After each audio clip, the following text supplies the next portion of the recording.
আসসালামু আলাইকুম। আজকে আপনাদের দেখাবো আমি আইড় মাছ, কাঁচামরিচ এবং ধনিয়াপাতা মিশ্রিতভাবে একটা রেসিপি, যা খুব লোভনীয় স্বাদের। আপনারা গরম ভাত হোক, ঠান্ডা ভাত হোক বা পানি ভাত হোক, আমার কাছে অনেক ভালো লাগে, যার কারণে আমি আজকে রান্না করেছি। চলেন মূল উপকরণে চলে যাই। আমি প্রথমেই ৬ টুকরার মতো মাছ নিয়ে নিয়েছি, পেটির মাছ ২টা, লেজ এবং পিঠের ৩ টুকরা মাছ। আমি প্রথমেই লবণ আর বাটা মরিচটা আমি সব রেসিপিতেই দিয়ে আপনারা ফলো করেন অবশ্য। বাটা মরিচটা টেস্টটা চেঞ্জ করে দেয় তরকারি। আমি এটা মেখে এখন ২ মিনিটের জন্য রেখে দিব। তারপর পেঁয়াজ নিয়েছি, কাঁচামরিচ, ধনিয়াপাতা, রসুন। আমি এগুলো সম্পূর্ণ সবগুলো পেস্ট করব। তো এখন আমি মাছটা যে মেখে রেখেছিলাম সেটা আমি এখন ২ পিঠ হালকা করে ভেজে নিব।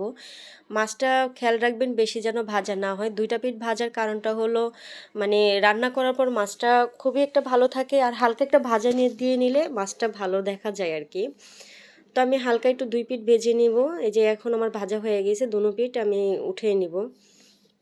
আপনারা চাইলে এটা যে কোনো মাছ দিয়েই রান্না করতে পারেন। তো আমার কাছে আইড় মাছটা দিয়ে খুব ভালো লাগছে, যার কারণে আমি এটা দিয়ে রান্না করলাম।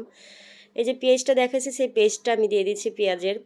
অবশ্যই মাথায় রাখবেন কথাটা, যে কখনো যদি গরম তেলে পেঁয়াজের পেস্ট দিতে যান, তেলটা অবশ্যই চুলাটা কমায় নেবেন, আর না হয় পেঁয়াজের যে ধাক এবং তেলের গরমে প্রবলেম হতে পারে, দুটোটা ছিটাছিটি করতে পারে হলো, যার কারণে আপনারা চুলার আঁচটা একদম কমিয়ে রাখবেন।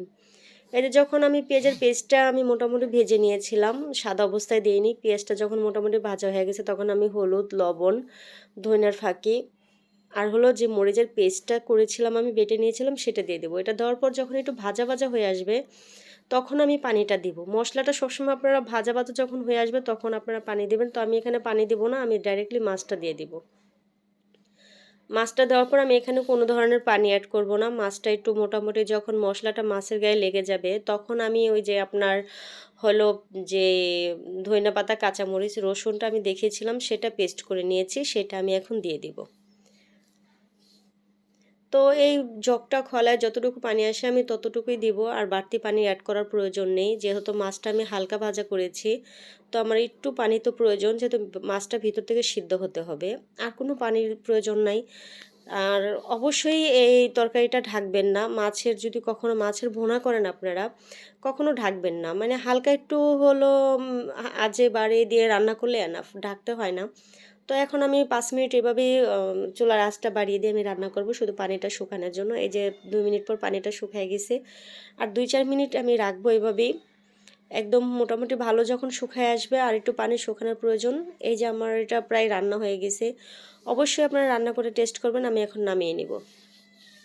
দেখুন আমার রেসিপিটা হয়ে গেছে। কোনো আব আম বাড়তি কোনো উপকরণের প্রয়োজন নেই। যে আপুরা রান্না করবেন তারাই বুঝবেন এটার টেস্টটা। ওকে, আল্লাহ হাফেজ।